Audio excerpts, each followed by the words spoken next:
Welcome to the start of a series of interviews we're doing with noted journalists, scholars, and foreign policy analysts, asking the question, what would be a rational foreign policy for the United States?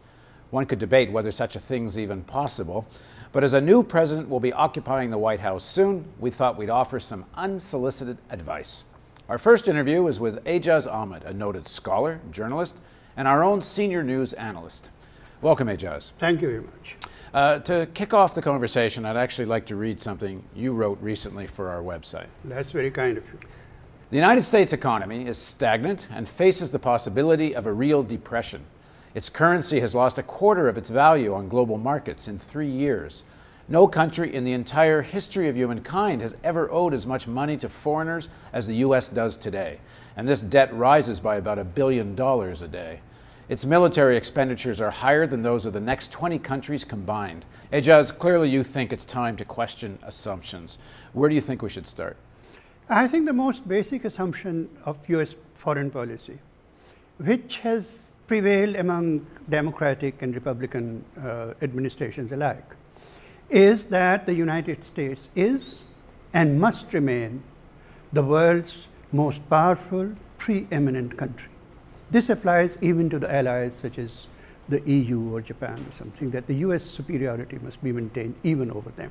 I think it's even actually been stated in U.S. foreign policy documents that the issue, that there needs to be one superpower in the world, and action should even be taken to stop the emergence of any other superpower. Absolutely. It is in the official documents, and it is in the writings of the most influential people who have been involved in policy formulation. It is it's as true of the neoconservatives as of Brzezinski, for example. It is an absolutely consensual position. So if you think that our rubric of our conversation, what's a rational policy, so you're suggesting that there be a single superpower-dominated world is irrational. Well, what would be rational? What would be a good starting point for a principle for U.S. foreign policy? The starting point for a rational foreign policy should be that the United States is one sovereign country among many others and has no imperial preemptive right to intervene in the affairs of other nations any more than other nations have the right to intervene. No more chanting, we're number one. No more chanting, we are number one. And this, I think, has to be done very methodically from top down, because years and years and decades of chanting this has sort of seared this notion into the souls of a lot of Americans, that this is how it is and this is how it must be. It's very difficult. I grew up both in Canada and the United States. And the idea that as Americans, we are the best in the world goes to sort of the core of national psychology. What's very interesting is that there is a tie between we are the best and we are the most powerful. And because we are the best, we have the right to intervene in the affairs of other nations to make them act according to our priorities and our principles. And in doing so, we have the right to use the power that we have, so that there is a kind of a peculiar kind of Protestant tie here between power and virtue. One of the most interesting or radical proposals of any of the candidates running for president came from Ron Paul, who suggested the closing of U.S. bases around the world and bringing all the troops home, not just from Iraq. Is that part of a rational foreign policy? What do you make of such a proposal? Well, what's very interesting is that the United States alone has roughly 1,000 bases all around the world. It is, of course, the preeminent economic power. The next most eminent economic powers, Germany, Japan, the emerging powers, China, India, have no foreign bases whatsoever. There is no relevance of these foreign bases. There is no connection between these foreign bases and the U.S. Imperatives for wealth and prosperity. Well, the stated reason for the bases is the role that's been described of the United States since World War II of defending democracy around the world, the bulwark against the Soviet Union, the bulwark now against terrorism, that without these bases, the world will simply be overrun in this grand battle between good and evil by, obviously, evil. You see, there was some sort of systemic justification for it that one could at least think about whether or not one agreed that position, so long as the Soviet Union was there.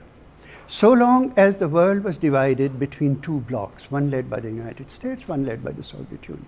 With the collapse of the Soviet Union, there is no such imperative left. There is no grand superpower out there against which you have to defend yourself and your allies. You are the only superpower. So then left. what's the point of the bases now then? Well, that is part of the argument, that there is no point in the bases whatsoever. They serve no useful purpose.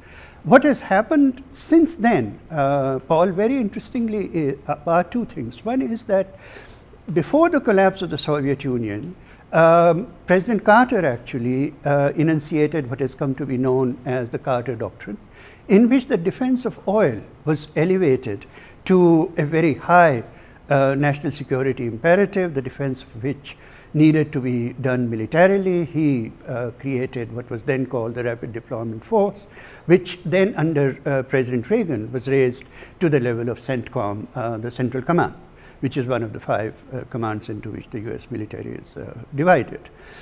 The express task of CENTCOM is to defend the US security interests in the Middle East, primarily oil. And that is a command that is now the most powerful. It is the command that has the right to draw upon the resources of all other commands in order to defend those interests in the Middle East. Now, what is very interesting here is that with all of this military paraphernalia, the 2 wars that the United States has launched in the first quarter of the 21st century, in Iraq and Afghanistan, had no clear objectives, as turning out to be unwinnable.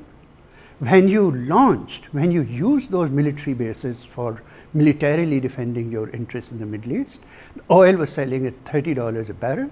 Now it is selling at $150 a barrel. Which might be good for the oil companies, but doesn't do much for the rest of the US economy. It's absolutely very good for the oil corporations. It is a disaster for US economy, and not economy as a whole in the abstract, but on daily lives of ordinary people.